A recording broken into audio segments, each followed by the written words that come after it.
मैं हूं सीमा और मैं बात करने वाली हूं आज इमोशनल रिलीज टेक्निक्स की।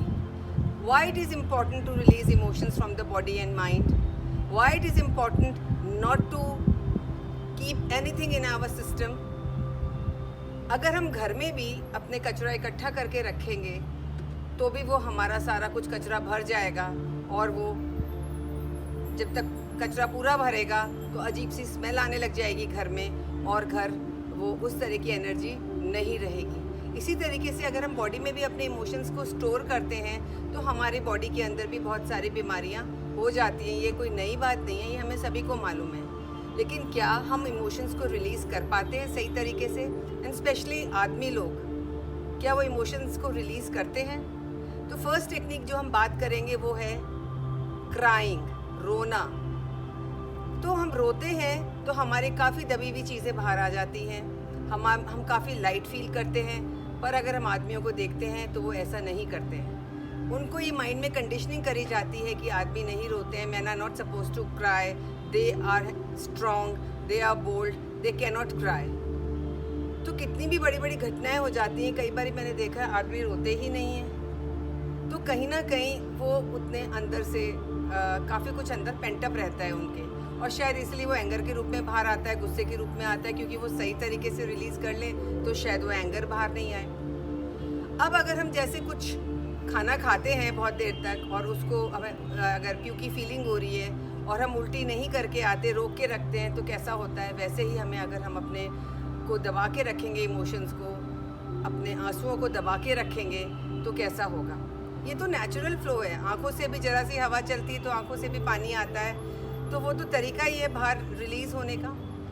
सेकंड तरीका है शावर, यानी जब हम नहाने जाते हैं तो जो पानी होता है, शावर जो हम खड़े होते हैं शावर के नीचे, तो उस समय अगर हमें इमेजिन करें कि जो ये पानी आ रहा है ये हमारे सारे इमोशंस को, सब नेगेटिविटी हमारे पास जो है उसको वॉश आउट कर रहा है, तो हम काफ़ी फ्रेश फील करते हैं। और वैसे भी शावर के बाद तो हम वैसे भी फ्रेश फील करते हैं और हमारी काफ़ी चीज़ें रिलीज़ हो जाती हैं।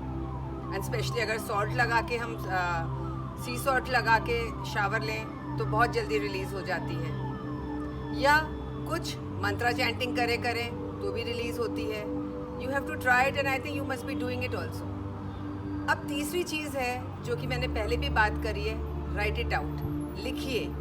कोई भी इमोशनल प्रॉब्लम है, कुछ भी है जो आप कह नहीं पा रहे, उसको लिखिए। लिखना एक बहुत अच्छा तरीका है।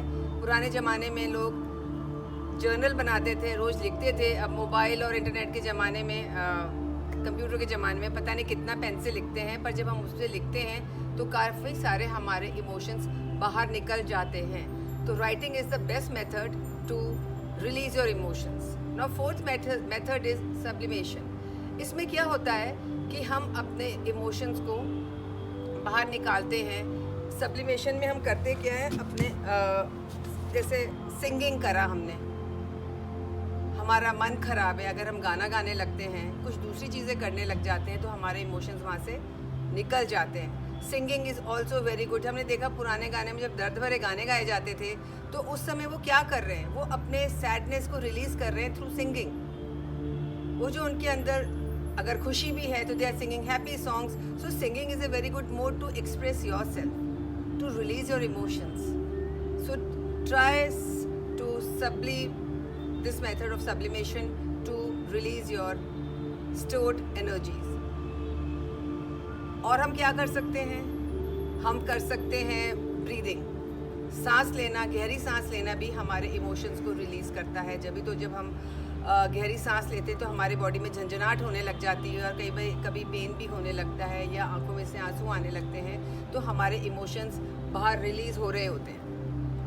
तो ये जो टेक्निक्स हैं छोटी छोटी, ये बहुत पावरफुल हैं और हमें बहुत ही क्लटर फ्री, हमें बहुत ही लाइट रखती हैं। एक तरीका और हमने पहले डिस्कस किया था एक एंगर वाले इमोशंस में, कि आप टावल को लेके रिंग करिए, कस के निचोड़िए पूरी ताकत लगा के, या पैर को जैसे बच्चे मारते हैं ज़मीन पे वो करिए, या चीखिए अपने कमरे में अकेले में। And I tell you this is very powerful. When you shout your anger out instead of shouting at someone else. Shout alone in the room, अकेले चिल्लाइए, किसी और के ऊपर नहीं, उससे तो गड़बड़ हो जाएगी। हम जनरली अपने दूसरों के ऊपर चिल्लाते हैं, लेकिन अकेले चिल्लाइए you will not be called mad, पागल नहीं कहलाएंगे, लेकिन आपके घर में झगड़ा होने से बच जाएगा, क्योंकि चीखने से आपकी सारी स्टोर्ड एनर्जी, एंगर और भी जो इमोशंस है वो रिलीज हमारे हो जाते हैं। अब है एक और तरीका है कि आप पिलोज पे जाके भी you can fight with the pillows पे हम बम्प करके भी हाथ को, ये भी एक इमोशन रिलीज करने का तरीका है। ये अगर हम कॉन्शियसली यूज़ करेंगे तो हमारे इमोशंस सारे ही रिलीज हो जाएंगे। अब सबसे बड़ी बात ये है कि हमें करना है कि ये सारी चीज़ें हैं, ये रिलीज़ कर लो, इसको ऐसे कर लो, यहाँ चीख लो, यहाँ पैर मार लो, यहाँ नहा लो, हमने सब कर लिया। But basic one important, the most important thing is to accept the situation. जब हम एक्सेप्ट कर लेते हैं कोई सिचुएशन को तो हमारे लिए वो बहुत ही कारगर सिद्ध हो जाता है, हमें उसमें प्रॉब्लम ही नज़र नहीं आती और फिर कोई इमोशनल बैगेज भी क्रिएट नहीं होता।